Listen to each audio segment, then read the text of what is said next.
Guys, and good evening, Caribs. Hi, guys and creeps. Okay, so today I want to talk about how if you don't take chances, you will not succeed.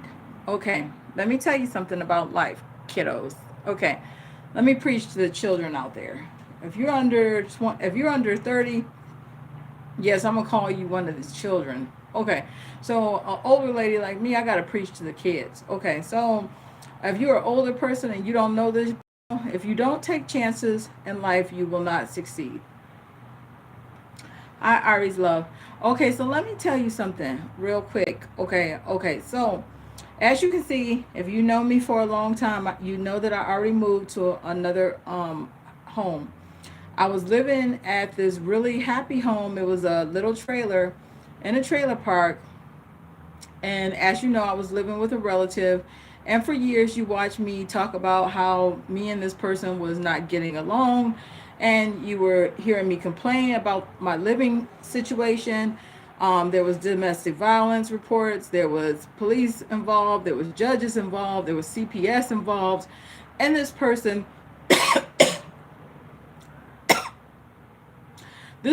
was the type of person that, every time there was a petty little squabble, she would look for a stranger. So she would call 911 and she would just be on the phone, complaining about what was going on in the house. I repeatedly, would tell her, please don't get strangers involved in the petty little squabbles in the house.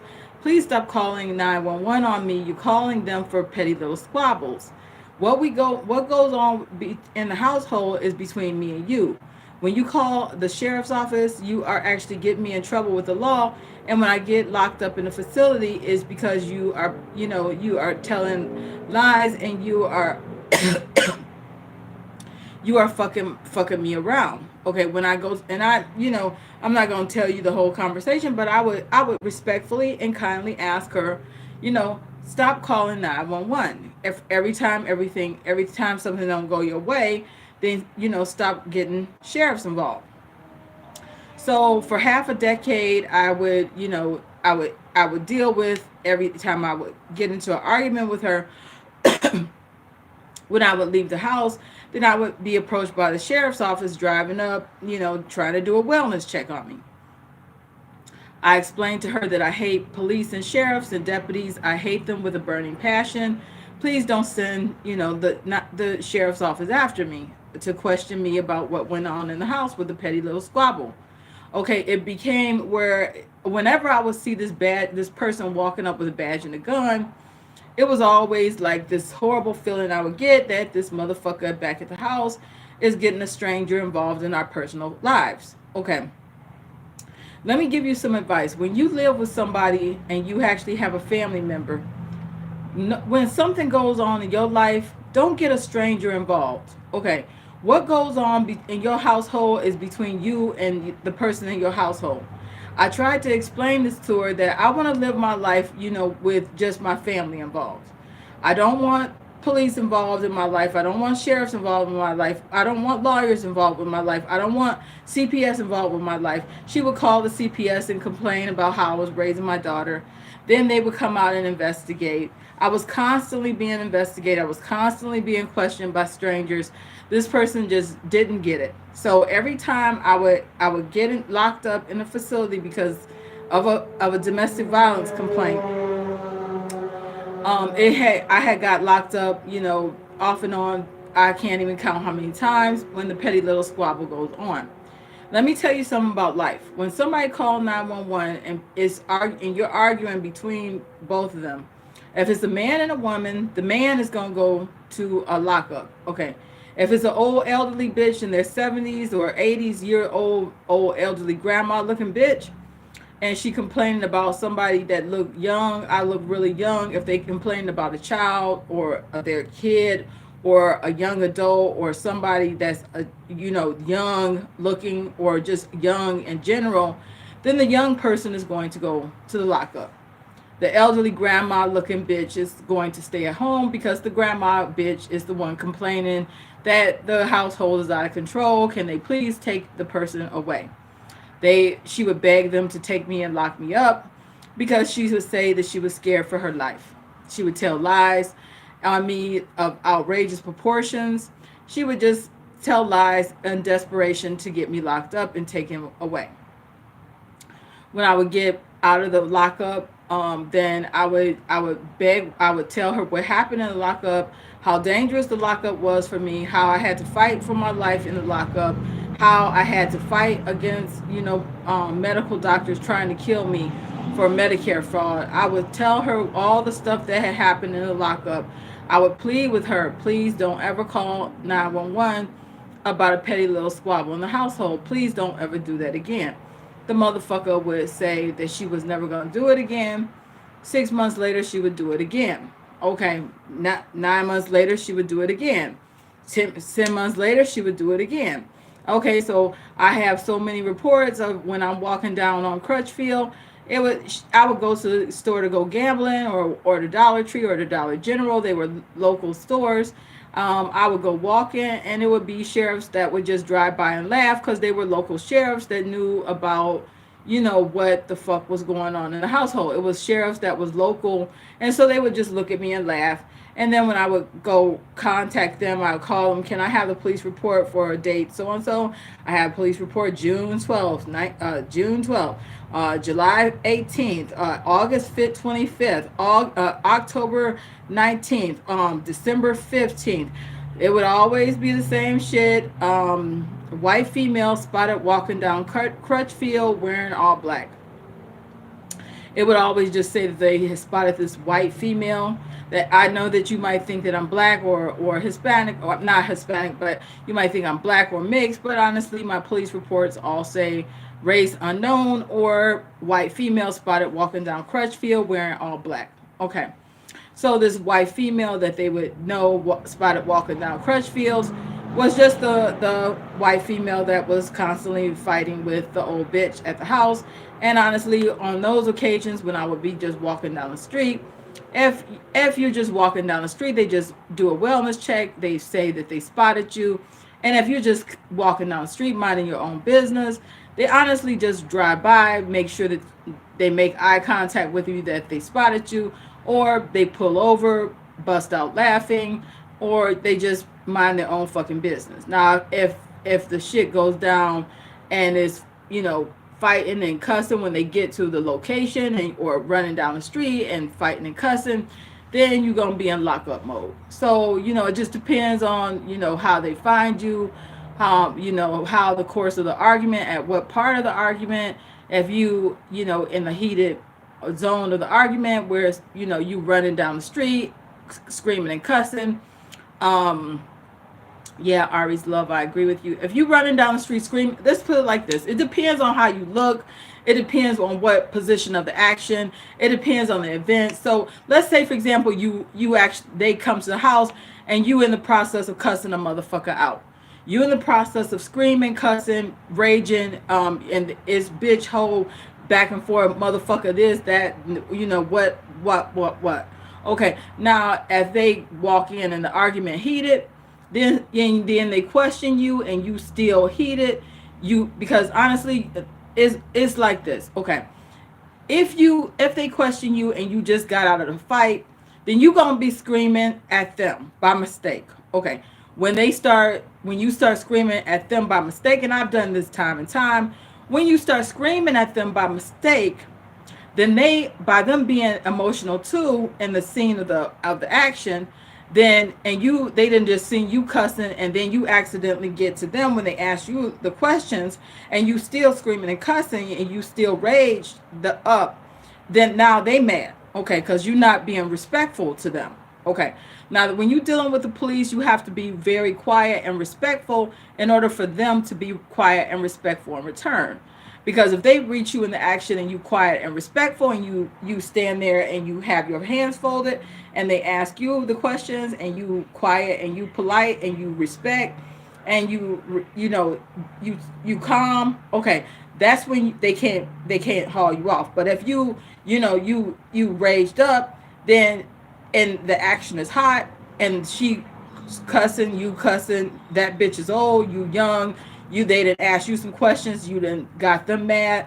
Okay, now they just say, whatever they gonna say, and they gonna take you off in the back of the police car. Okay, so now you know the deal, what's gonna happen. I'll explain the whole process. I've been through it, but I got to the point where okay, so I would I would do the time in the lockup, whatever. I would do the time, but I was, when I get to the house, okay, I would be happy to get to the house, and she would be just peaceful and calm, and the house would be calm, and it honestly would be like a cool off period.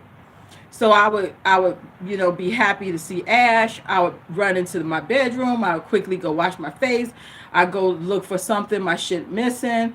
Go look for a wig, the shit is missing. But I'm still happy to be home. But goddamn, where is this? That is missing. Goddamn, my money in my wallet. Goddamn, that's missing. And it started getting to that level of frequency where $300 would be missing. I come home, my $500 missing. Okay, and then goddamn, at the Halloween party, I expected to put on a brand new wig. That wig was missing. The troll doll that I would take pictures with, that motherfucker would be missing. The fucking remote to my air conditioner, my fan would be missing. I mean, everything that was precious to me would be missing. But I would still be happy and upbeat that I was home. So I would say, I'm gonna speak to this motherfucker in a couple of days. I don't want to rock the boat. I just got home. But I'm already pissed off that the motherfucker just would go in there just out of anger, just take my shit and throw it in the trash, I guess. You never find it. You never, once it's gone, it's history. My eye is scrunched down because honestly, my eyelash is on lopsided, so my eyes are uneven. Let me try to fix this, cause, and also this hair is kind of irritating my eyes. So anyway, so what happened was, it had got to the point where I would wait a few days. I would explain to her how horrible the action was at the facility that I was locked up in. And I would basically beg and plead with her. To please never do it again. Okay. She would say that she would never do it again. And it would be the same thing 10 months later. Finally, it had got to the point, November 28th. I had read some things on the internet that disturbed me about a similar person that was going through a similar life that I was going through, and they had explained something that had happened to them at their house involving law enforcement, and it had really scared me based off of what had happened to them. And it was like, I felt like it was a message to me somehow that a similar situation was going to happen to me one night. Something about that message, it was on this message board, something about that message disturbed me so bad that it was like, it was, okay, I'll tell you what happened to this other person. So this person was sleeping in their bed one night, and somebody that they didn't know who had done it. The person had called the police on them and did what they call a wellness check. Somebody kicked this man's door in at 3 o'clock in the morning, dragged him out of the bed and locked him up, and he didn't know who had done it or why. And for some reason, that was just a creepy ass, because I was checking about wellness checks, police wellness checks. And I actually saw, a few people that was going through wellness check harassment from a family member or a friend that was constantly calling on them. And it was actually so common. Oh. It was actually something about this man's life story that was so similar to mine, but his life story was worse than mine. He also had some other situations, but I'm not going to get on his life story because his life story was very creepy.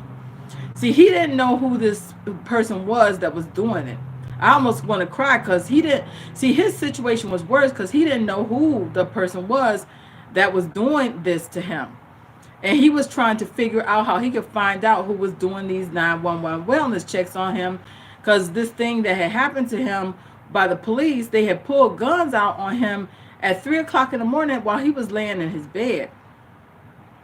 And something about that night told me to myself, because it was so disturbing to read what had happened in his life. I had made the decision November 28th 2021. I said, you know what? I'm actually gonna leave this house tonight. It was at 2 o'clock in the morning. I was reading this man's story on the internet. I called Motel 6. I went into the bathroom. I called Motel 6. If you're from Lakeland, Florida, on 98 North, then I can tell you the locations. If you're from Lakeland, Florida, I'll tell you where we went. I didn't have that much money on my credit card. I had enough money to stay at the Motel 6 for 2 nights. They told me the soonest I could check in was 6 o'clock in the morning. It was actually close to 3 a.m. and I was begging them, please, because all I got is enough for 2 nights stay. They said, no, you have to come at 6. I was like, well, can I come at right now? And can I just, is there like a waiting area? They said, well, you can wait by the pool until 6 a.m. I said, you know what, book my hotel room now. And I'm on my way with my daughter. I got a 4-year-old daughter that's going to be with me, but we definitely need a place to stay immediately. Something about that story told me to just run. Okay, it was so creepy reading that story that I had to just leave because I was no longer comfortable living in that trailer at that point. Okay, so I didn't know what I was going to do after November 28th. I told her prior to that to be out by December 1st. She said she was going to be out by December 1st. I was hoping that she would be gone, but I knew deep in my heart that she wasn't going to be gone. Deep in my heart, I knew that she was planning something to harm me. So I didn't know what, but I knew to run. Okay, so I quickly got a lift. I got on the Lyft app. I got a Lyft. I grabbed whatever we had. Just started grabbing stuff, putting it in a backpack. I had 2 backpacks, one for me, one for my daughter Ashley and Katie Ray. I grabbed what we could, stood outside, waited for the lift, got to the Motel 6, waited for 3 hours to get a room. Finally, the man came outside. He said, your room is ready at 6 a.m. What were we doing for 3 hours? We went to 7-Eleven, got something to eat because it was open 24 hours. And we literally waited for hours to, for it to open. Ash was just running around playing. I also bought her bike. She was riding her bike back and forth, and she was just running around having a good time in the middle of the night. I was scared for my life because I didn't know what was going to happen December 1st. I was wondering, what is she going to plan? Because this bitch is planning something. I could just feel it in the air. I could just feel it. I knew it, and it was just scary. Okay, I was terrified. Okay, so we had got into the Motel 6 room. I didn't call her for 2 days, and finally that December 1st came. I knew something really creepy and weird was going to happen when we got to the house. I knew it. Sure enough, instead of her being gone, because she was supposed to be gone that day, moved away. She comes, we pull up in the cab. She comes running out saying, Anna, I can I please stay? I'll never call the police on you again. We get into a fight. I locked Ash into my Jeep. I had my Jeep at the time. I grabbed Ash. I opened up my Jeep. I put Ash inside the Jeep, slammed the door on Ash, locked the door on Ash, locked her inside the Jeep. Me and her started fighting. I actually had to call 911 because I thought that, she wasn't no longer on the lease. I thought that she could, be put out. I was given incorrect information by the owner that I had talked to prior to that. He told me he had removed her from the lease and, just call the police. I all my life, I had never called 911. It was the first time I did because the owner had told me to call if she wasn't gone. It was a bad mistake. It was the worst mistake. I will never, ever call 911 again. When they got there, it was the same motherfuckers that always be there. They were on her side. They said that, but legally she had to have an eviction. She didn't have an eviction, so they said the two of you got to work your problems out. I told the police, you know what? I'm just gonna leave. I'm not even gonna fight for the place.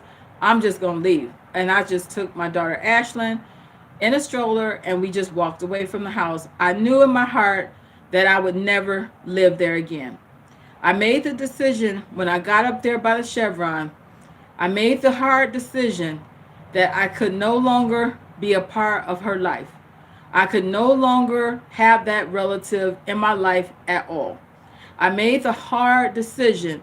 That person is the worst mistake. I actually called 911 as something I would never, I said at the age of 4 years old, I would never call the police on anyone. I actually did something that I said that I would never do. I actually called 911, and it made me mad that I actually called 911 for a company, an organization that I hated since I was 4 years old. Since I was 4 years old, I've always had a hatred for the police. Since I was 4 years old, the first time I saw a police car, I had a hatred for them. I said that I would never call the police because I hated whoever those people were with those badges and guns.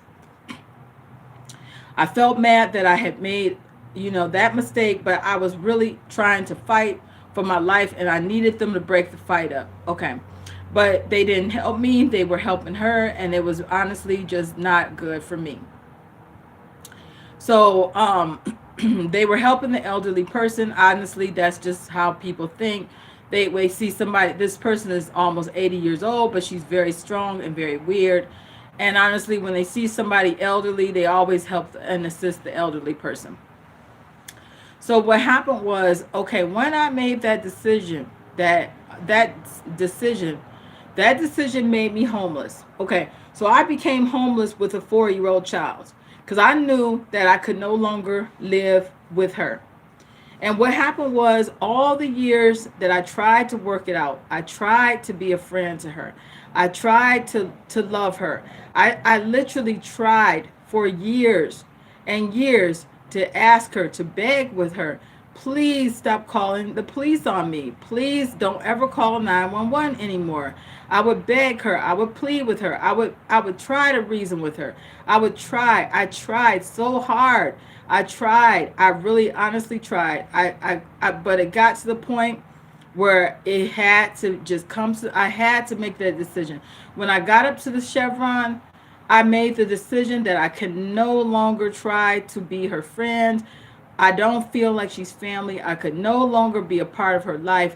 I could no longer live with her. I could no longer be around her. I could no longer do anything with her again, although, something happened and none of your business. What? Okay, so I'll tell you at another time. Okay. So what happened was, I was in a situation where I had to make a snap decision. And I knew that if I don't take this chance to get away from this person, I was going to have a horrible, horrible life for as long as I was around her. So I knew that my life was going to go really bad.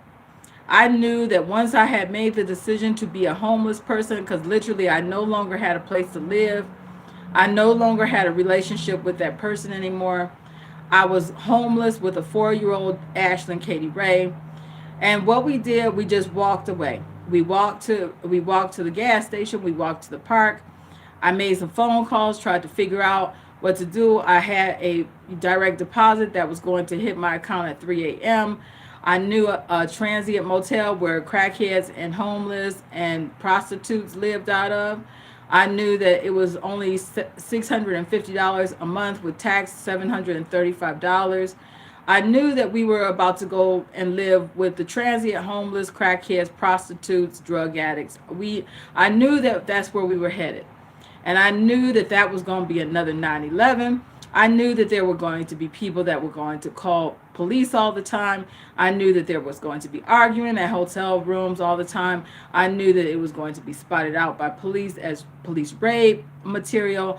I knew I was going to deal with police spot me out for being homeless with a child.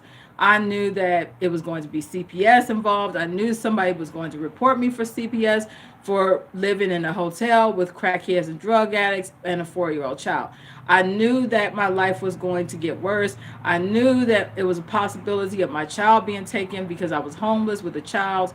I knew that it was a possibility that I was going to get locked up for a petty squabble. I knew that I knew once you become homeless, you on lockup mode where any little petty squabble, you just asking for it. You gonna get locked up. You gonna get your child taken from you. You gonna get all this shit. But if you don't take a chance to get out of this situation, you will not fix the situation. So I just started talking to myself.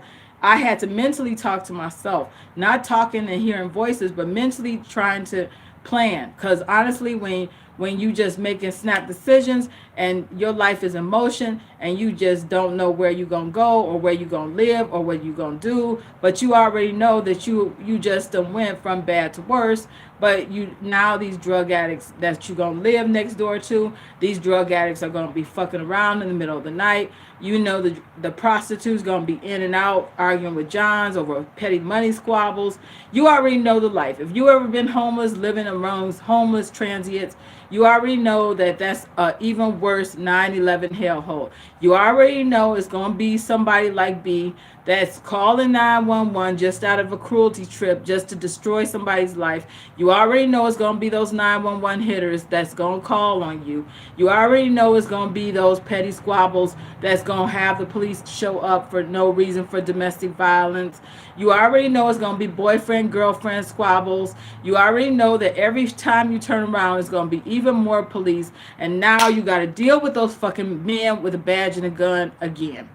But this time it's going to be worse because you're going to be the one homeless, living out of a hotel full of crackheads and drug addicts with a 4-year-old child.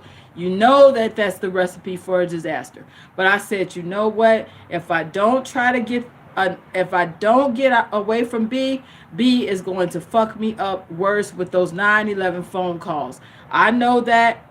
I know that. Okay. You don't know that, but I know that. Okay. You just don't know. When somebody call a 9/11 on you, they are doing it just to fuck you up. If they say, I'm going to get you some help, make sure that I know that you, okay, I'm not a violent person, but honestly, it makes my blood boil. When somebody says, I'm going to get you some help, that means they're about to call a 9/11 on you. And that means that you're about to get locked up in a fucked up facility with nobody that loves you and everybody just trying to live off of your Medicare card. Nobody gives a fuck about nobody in those facilities. Don't you ever think that you're going to help somebody by calling 911 on them. You will never help them. All you do is hurt them. And don't ever say that to anybody ever again. That's not even funny. If somebody says, you need some help, that's not funny to me. That joke is old. That joke is stale. That joke is corny. Life is hard in those facilities. Nobody helps nobody in those facilities. All they do is kill, and kill. You are sending somebody to get killed. And honestly, B knew that. She knew that there was no help. She knew that that was going to hurt me, and she was doing it to destroy my life. She was doing it to cause me financial harm. She was doing it to harm my time up. The facilities are boring. There's nothing to do. It's a waste of time. I don't need the facility. I don't need the doctors. I don't need the lawyers. I don't need the judges. She would just do it to fuck my money up because I would have to pay court costs. I would have to pay lawyer fees. It would just be so that I can't buy a wig. It would be just so that I can't go out to eat with my money. Instead of me being able to buy clothes with my money, I got to pay a lawyer to get out of a facility with my money. Instead of me being able, do you understand? It was just to harm me financially, physically, and instead of me being able to have a beautiful body, they're going to inject me with something that's going to bloat me and swell my face up. They going instead of me being able to go outside with my sun protective clothes, if I want to go out and enjoy outdoor time, I gotta get burnt to black. Okay, when I get back, my skin gonna be damaged. Okay, my body gonna be bloated. I'm going to be fucked up. You know that when I get out of those facilities, I look a fucking wreck. Because honestly, I'm trying. When you're fighting for your life and they injecting you and they making you swallow pills, your body bloats up out of rejection. If your body swells the fuck up and it's just filling up with water, that means it's trying to dilute that. You're pissing all day, trying to dilute it. My body will reject it, swell up, and just start pissing every hour. Okay, my body is designed just to reject it. It is unnecessary medication. I don't want it. Please stop trying to give it to me. But in order to get out the facility, you got to take the shit. And so you just take it just to get out. Because once you take it, then you get out. So that's just how it is. Trust me. Once you start taking it, and then they let you out. If you don't take it, then you don't get out. So you got to take it just to get out. And then once you take it and they keep injecting it and they keep injecting it and whatever the fuck else they got to do, it's all for a money game. Because the more pills you take, each pill is $150 to $300 kickback for insurance that they claims.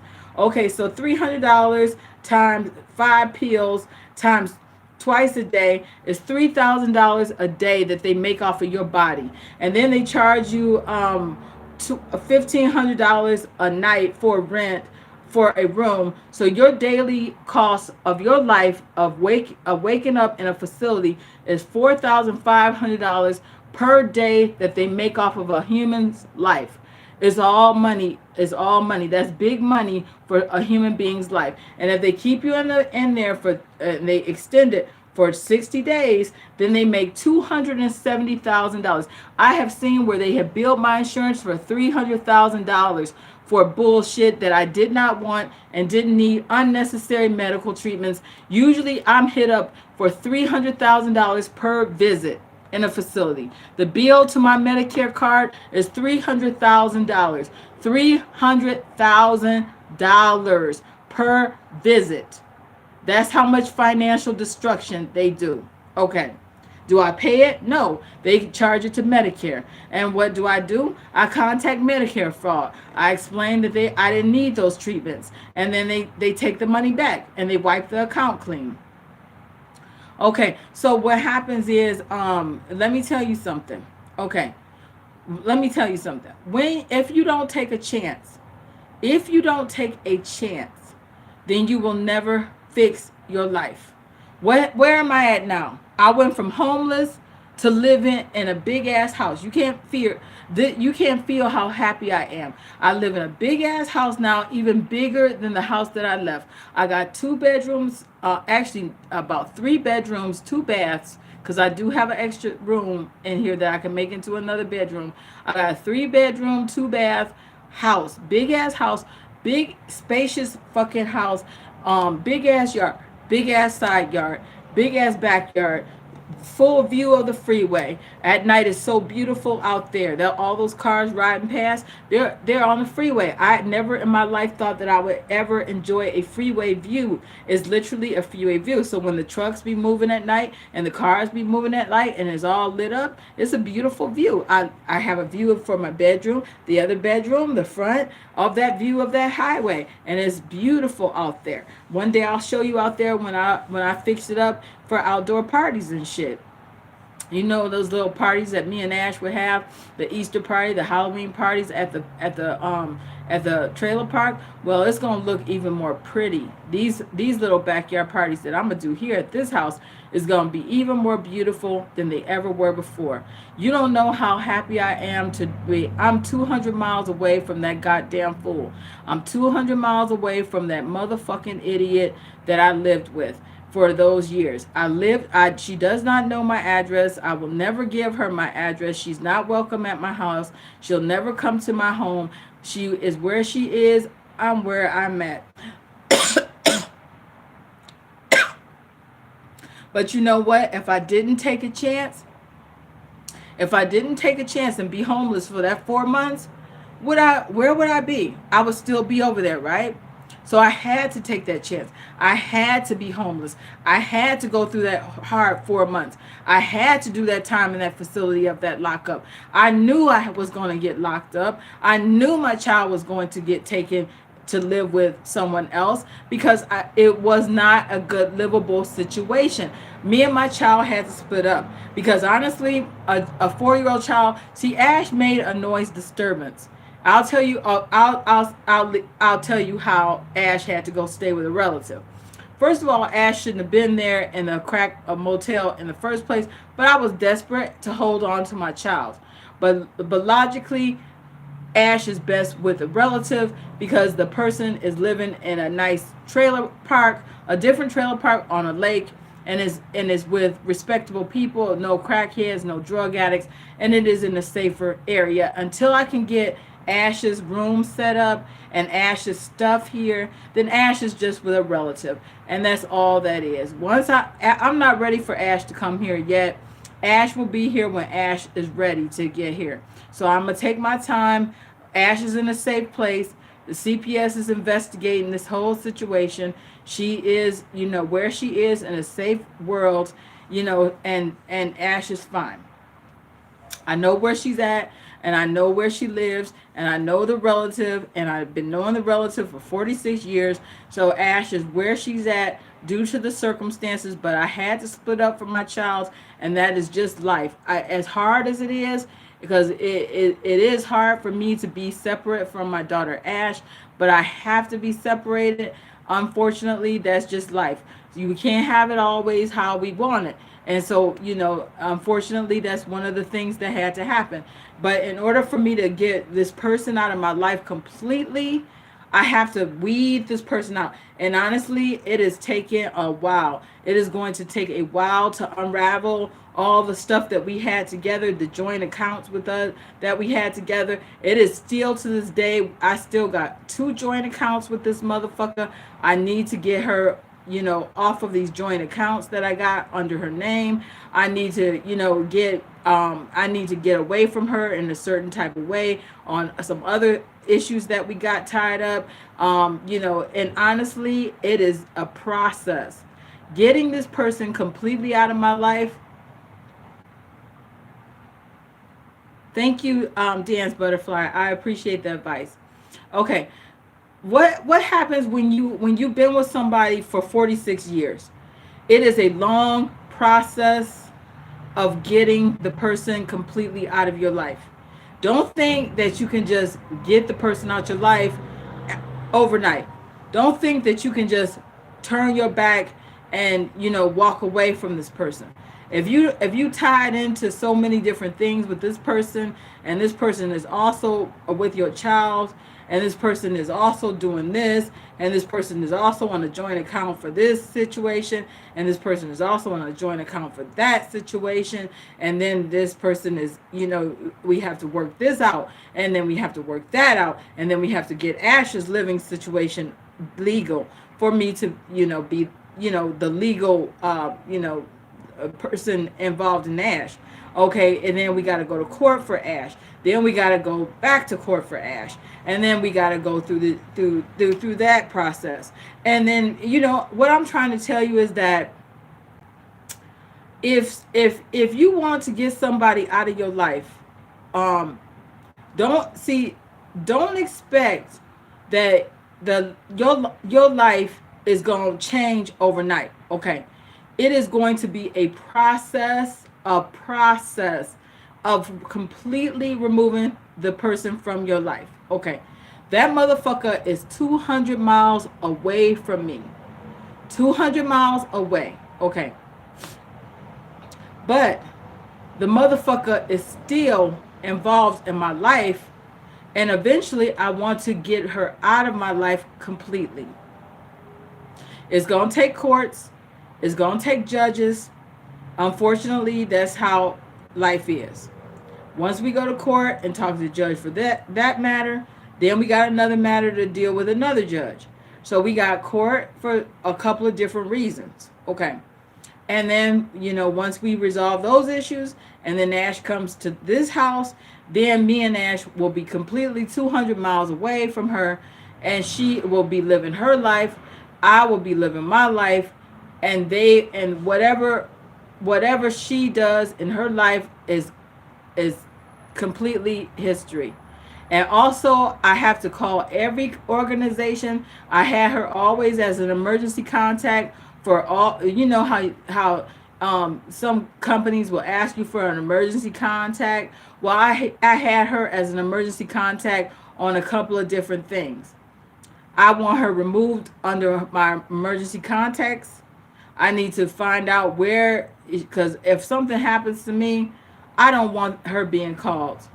She's not my friend. She's my enemy. And honestly, that's how life is. Life is like that. Once you find out that you can't reason with somebody, once you find out that that's just your enemy, part ways and move away from them, and don't give them your address, and make sure that you don't put utilities under your name, and make sure you don't have mail coming to your house under your name, and make sure you just run away where they can't find you. Because once they become your enemy, that is never somebody that you want to show up at your house. That is never, and if they always call in strangers to talk to you and harm you, then you definitely don't want the motherfucker knowing where you live. Okay? Just stay the fuck away from that motherfucker, and please, whatever you do, learn how to stay away from the motherfucker. Learn, and honestly, I got to live that way. I got to learn that that motherfucker will never be a friend of mine in no shape, form, or fashion. And honestly, I asked her for a paternity test because I honestly don't even feel like that's a real mother. I'll tell you who the person is. The person claims to be my mother. First of all, I never called her mom. I never called her mommy. I never called her mother. I've always called her by a fake name. I did a background check on her. I found several different names for her. I found out that she, had did identity theft and identity fraud. She, had a different identity back when, and then, she doesn't have a birth certificate to prove where she came from. So I don't really know if I'm really related to this person. And honestly, quite frankly, I would like a paternity test to see if I'm really her child. Because honestly, I don't feel like that person is even a relative of mine at all. The way she has mistreated me from the time I was born. So honestly, life is like that. Life is like that. And trust me, I know. Once I left November 28th, I knew that that was nothing but an enemy, and that is all she is. And it's just going to take time, a lot of time, just to finish our relationship, and then I can go on with my life. You don't know how good it feels to say, I actually took a chance with me and my daughter's life. I actually took a chance on December 1st. I actually took a chance to just walk away from my trailer park that I had lived at for almost half a decade. I literally walked away from my life with a backpack on, my child in a stroller, and I actually walked away and walked down to Memorial Avenue in a homeless world, where I accepted the fate that I was a homeless woman with no place to go with a 4-year-old child, because I was so desperate to get away from that person right there. Now, when you make that type of decision, that means that you are desperate to get away from a motherfucker bad. Okay. When you done made that type of decision, you have said to yourself, I have got to go. And I know it's going to go from bad to worse.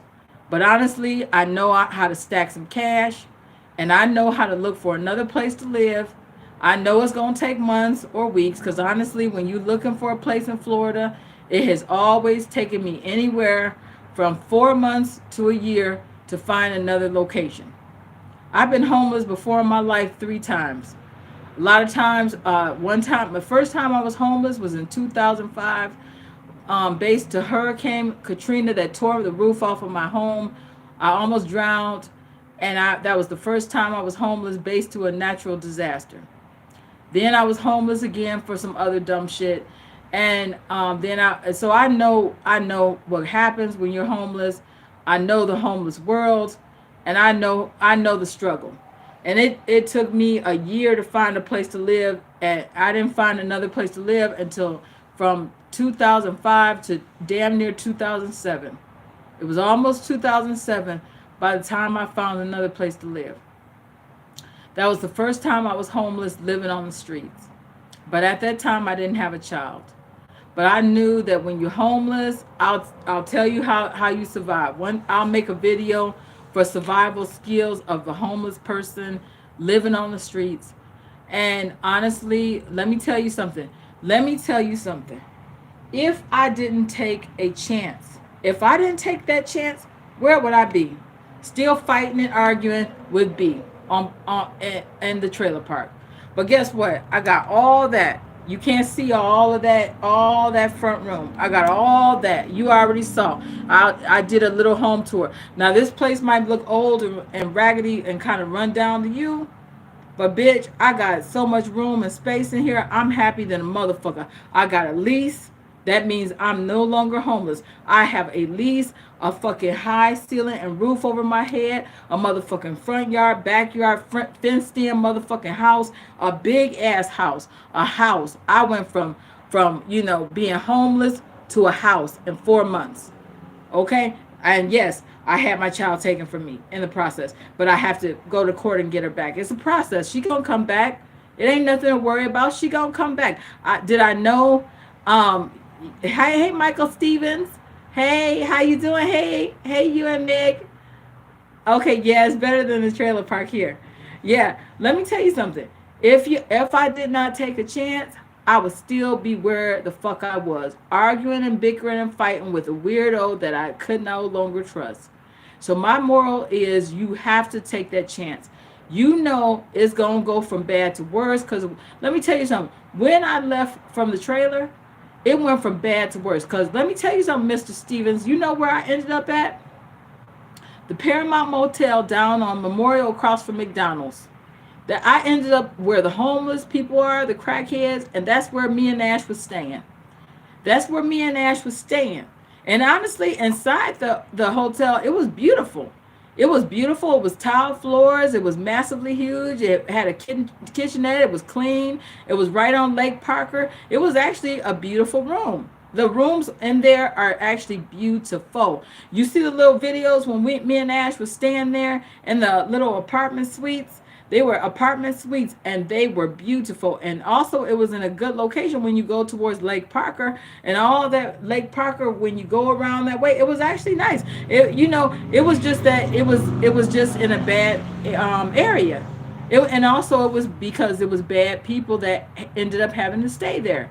But that's what happened. And honestly, I'll tell you what happened, when Ash was just, being a child, and then, things went bad there, and then we ended up having to leave from there, and then I ended up down the street. Ash ended up staying with a relative, and then we had to split up for a minute.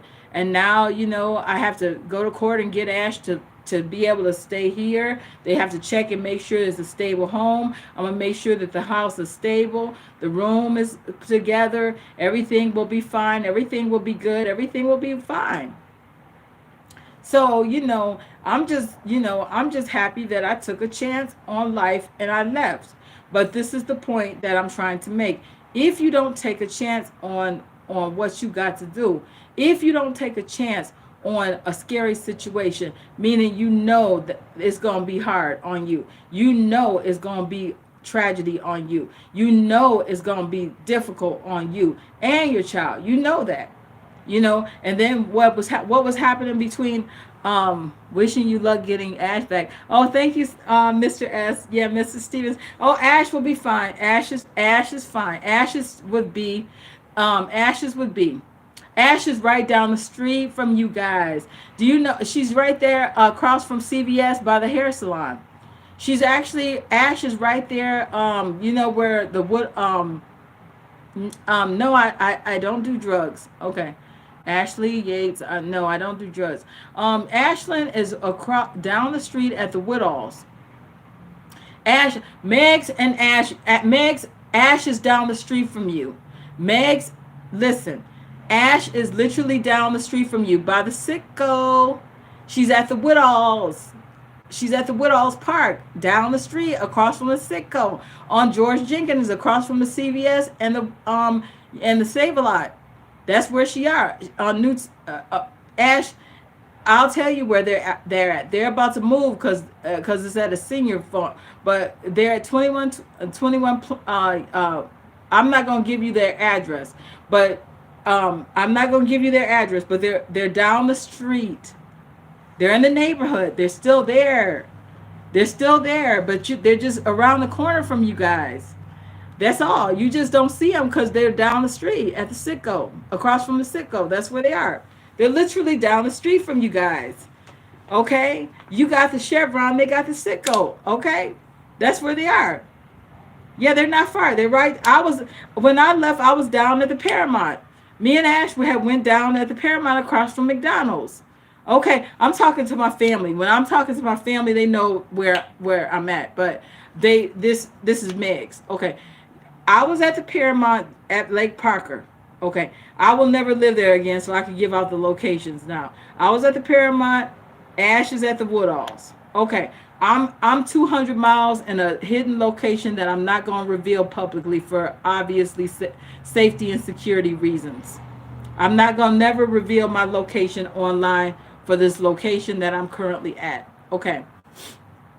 So the past location where I used to be, I don't give a fuck about giving it out because I'll never live there again because I know the element of who lives there, so I'll never live there again.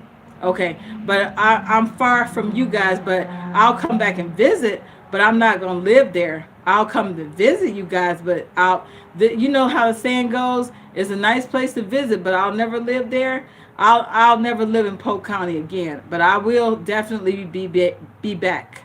I will be back and forth to Polk County because I got too much stuff.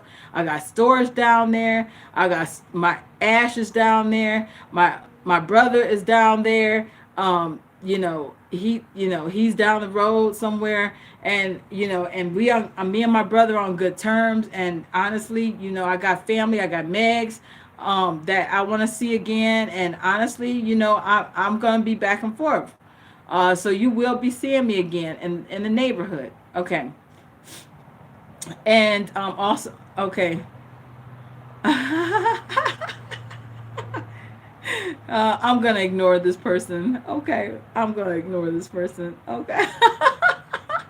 What is bad looking about my wig, Jade? Please tell me. She actually said that my wig looks bad today. I actually thought it looked pretty good. So tell me what is wrong with my wig, please. Okay, as I'm using that for comedy. Okay, but let me tell you guys something. Okay, so let me tell you something. Always roll the dice and take a chance on life. If something is scary but you know that you got to do it, just put one foot in front of the other and just keep on moving. Because honestly, if you don't change the situation, that situation gonna eventually kill you. And honestly, put one foot in front of the other, keep on moving like a 16 wheeler. Okay. I mean, honestly, you got to keep rolling. And I mean, it's going to be bad and it's going to be weird and it's going to be scary and it's going to be strange and it's going to be fucked up and it's going to be cold sometimes and sometimes it's going to be too hot sometimes. And honestly, what me and Ash was doing, we were at the mercy of strangers. I didn't want to be on the streets in the dark with a 4-year-old baby in a stroller. I went right there to Jackie's laundromat by the hair beauty school.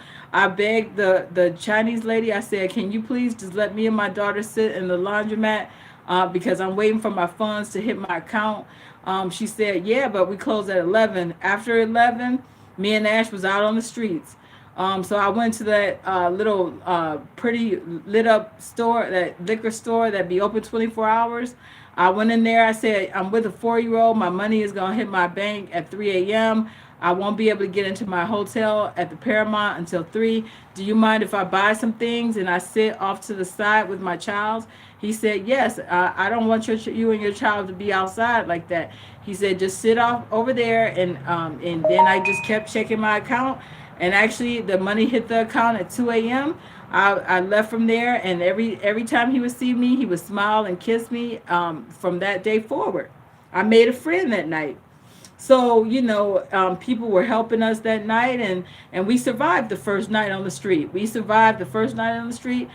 We got into our room at 2 o'clock in the morning. We actually, once we got into that room, we hurried up and jumped in the bathtub because me and Ash would take a bath together. And me and Ash just jumped in the bathtub, took a bath real quick, got in the bed, and went to sleep. And believe me, that bed, when you've been homeless even for one night, because we literally were homeless for one night, We were homeless on the streets, and living out of a liquor store on the floor. And then what happened was we ended up, surviving that first night. And then, after that, then, life got easier, but, and then some strange things happened, and then some more fucked up things happened, some unexpected things happened, and then eventually, I stacked some cash and I got the fuck on and I got me a house. Okay. So now I'm away from the motherfucker, and you don't know how good it feels to wake up and not see a motherfucker that hates you first thing in the morning, or see a motherfucker hiding a stink bomb somewhere, or see a motherfucker busting the floor up, or see the motherfucker throwing grease and oil and dirt just on the floor to vandalize the house. Okay. Hey, Mr. Stevens. Yeah. You've been in the same situation before? Okay. It was wild. I mean, she would just do shit. Wake up, your shit is gone. Wake up, a cell phone is gone. I mean, it's good. When I lay my cell phone down now, whatever I lay down, okay, at any time of the day or night, whatever I got, okay, I can find it. I got a calculator. I know where it's at. Okay, ain't nobody touched it. I got a camera. I could just lay my shit around. I don't have to hide it. Okay, I know my camera is here. Okay, I can go find it. I know my mirror. Okay, I could just, I know where my mirror is at all times. I don't have to hide my shit anymore. I don't have to go and wonder, oh, did you just throw my, she would just take a whole case of my pops, my soda pop, and the soda would just disappear. I would have 6 in the refrigerator. By the time I wake up, all I got is 2. Where's my soda? Oh, okay. Where's my soda pop? Oh, I don't know, but I had 6 squirts. Where's my squirts? Oh, I don't know. Where's my Sprite? I don't know. Okay. She would just, I guess, take it out. I'll go look in the trash. It would be in the trash. I'd be like, why'd you just throw my soda away? Oh, I didn't do that. I don't know how I got there. You didn't do that? How? Oh my gosh. Okay, what? Okay, then, it was just a nightmare existence. It was a nightmare of an existence. Every time I turned around, we were arguing over stuff. Every time I turned around, she would diss me for no reason. She would just talk about my face. She would say, your makeup don't look good today. Then she would say, something about my wig. Then she would say, it was always a diss somewhere. Then, it was just so idiotic and stupid and strange. And I was just wishing that she would just go her fucking way. But it was hard to get her out of the house. And because of, oh, it was just a nightmare existence. Then it would get into the squabble. Then the first thing she'd do, she had that phone on. I knew she about to, I beg her, please, please, please don't call 911. Please don't call 911 on me for this dumb shit. Let's just work out the petty little squabble. This is the pain on my face. God damn, I hate that 911. God damn, would you please put the phone down? The motherfucker, next thing I know, the badge and the gun is stepping up. Motherfucker with the badge and the gun. Oh shit. Now she run up. First thing she do. Oh, she said this and this, she said that, and she is this and she is that, and then she's slurring the words, her glasses all crooked, her wig all raggedy, and then they gon' I can't even say the word of that dumb shit. Oh, it was hideous. It was hideous. Oh shit. Oh, it was hideous. Yeah, yeah, Mr. Stevens, you were not around when this stuff was going down. It was a horrible, horrible existence, back and forth with that bitch. Goddamn, and now I got peace. I got harmony. I got peace. I got peace. But I actually thought about it and I said, you know what? If I didn't take that chance December 1st, my life would be in a horrible, horrible, horrible, fucked up disarray, thanks to that bitch that I was living with. Right now, I gotta fix my life and put it back together. I'm in the process. It ain't gonna be easy. Even this ain't easy. Trying to set your house back up on limited funds. Why did she do me like that? She just hated me. There's no rhyme or reason other than hatred. Okay, so what happened was, let me tell you something. Okay, life is going to be hard. This I'm on limited funds. So it's not like, so I left all my furniture behind. I really didn't want it because it was damaged and it was vandalized. But I'm starting over from scratch. Is it easy on limited funds? Hell no. But you know what? I got a comfortable little pallet that I made on the floor.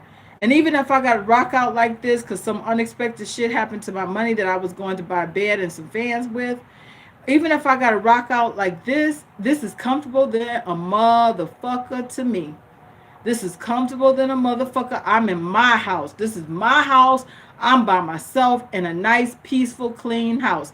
I could sleep on my floor. I could take baths whenever I want. I ain't arguing with nobody. I wake up and the sun is shining. I go out, take my orange juice and take a drink or two on the porch. I actually don't want the neighbors seeing me. I don't want nobody in the neighborhood really seeing me too much because I don't want to get to know no neighbors. I just don't want nobody coming around for a while. I don't want somebody walking up and saying, "Hey, you just moved in. Hey, how you doing?" When I see people just walk up or ride by on the bike, I just jet back inside the house. I don't stand outside. When I do exercise, I wait for it to get dark. I go to the darkest area of my yard, go do some little light exercising. I wait till, ain't nobody creeping around to stand out on the porch so I could look at the traffic at night. I wait till it's pitch black. I turn all the lights out. I ain't scared of nothing out there because I got a fenced in yard. And when I go out there, it be pitch black. Ain't nothing but the street lights on, and I be hiding in the dark because I don't want nobody in this neighborhood knowing me or talking to me or trying to get to know me. I just hide. I'm in a hideout house. Right now, don't nobody fuck with me. Ain't nobody coming to my door except for delivery, and it's under a fake name. And the name I ain't giving you is under a fake ass name. All my packages coming in as a fake ass name. I go out there get my packages I've been getting packages daily and little knickknacks that I've been needing. So I'm setting my house up. Is it easy? No. Okay, it's not easy, but I'm comfortable. I'm comfortable doing it, and I'm enjoying myself doing it. And I'm comfortable than a motherfucker, and I'm feeling good than a motherfucker, and I'm healing up. And honestly, I just went through a battle. I battled and I won. Okay, what did I win? A big ass house. I had to fight for it, and I won. And what did I do? I took a chance, and I rolled the dice, and I won. So that's the point. You can't be scared to live life. Live fiercely, love viciously, and keep on moving. And that's a different way of saying it, but you have to live fiercely. Honestly, that's how life is. Living fiercely, and I mean that. You have to live like your life depends on it. Honestly, you have to do that. And if it's time to move on, it's going to be time to move on, but it's going to be a scary motherfucking roller coaster ride of strange events, unexpected changes, and unexpected problems. And it ain't gonna be easy, and it's gonna be painful, and it's gonna be scary, and it's gonna be upsets, and it's gonna be ups and downs, and it's gonna be trials, and it's gonna be tribulations. And I'm not a religious person, I'm an atheist, but honestly, you're gonna be put to the test, and you have to pass that test, and you will pass that test as long as you are struggling to survive and you're fighting to survive. Yes, Michael Stevens. Yes, you got to roll the dice and keep moving, baby. You got to roll the dice and just keep it moving. Honestly, you have to take a chance. And if you ain't willing to take a chance, then your life ain't going. If your life is in a bad situation, it's time to move on. And if you got to be the homeless motherfucker, and I'm gonna do a video of how I survive as a homeless motherfucker, and it's gonna be an interesting video. And you never know, something could happen to you tomorrow, and you need the video. How do you survive? How do you survive on the streets? How do you stay away from the police? Because you know what? Okay, thank you, Anya. Let me tell you something about life. Once you become homeless, you ain't got no motherfucking friends. Okay. Once you become homeless, the whole world hates you. Okay. The whole world is going to hate on you, and your worst enemy is going to be the police. That is going to be your worst enemy. The enemy of your life is going to be the police, because everywhere you go, they're going to chase you and tell you to leave. I'll explain how this works. Okay. For whatever reason, the world is going to hate you. Okay. You are going to be their worst hatred. Okay. The world does not have no pity on no homeless motherfucker. Okay, that's just life. Okay, and but you gonna be hated, and you gonna have struggles because of that. Okay. Let me tell you something. I'm about to get off of here, but I'm about to go to Lion Puss real quick. I am eligible to do direct uploads on Lion Puss. Let me go over to Lion Puss because I just realized we've been on here for an hour. You get the point. Take a chance on life. Roll the dice. Take a chance on life and live fiercely, love viciously, and remember, atheism is unstoppable. Bye, guys. Meet me over at Lion Puss in 30 minutes. I'll be over there. Bye. Bye, Michael Stevens. Bye, Megs, if you're watching. I love you guys. Bye.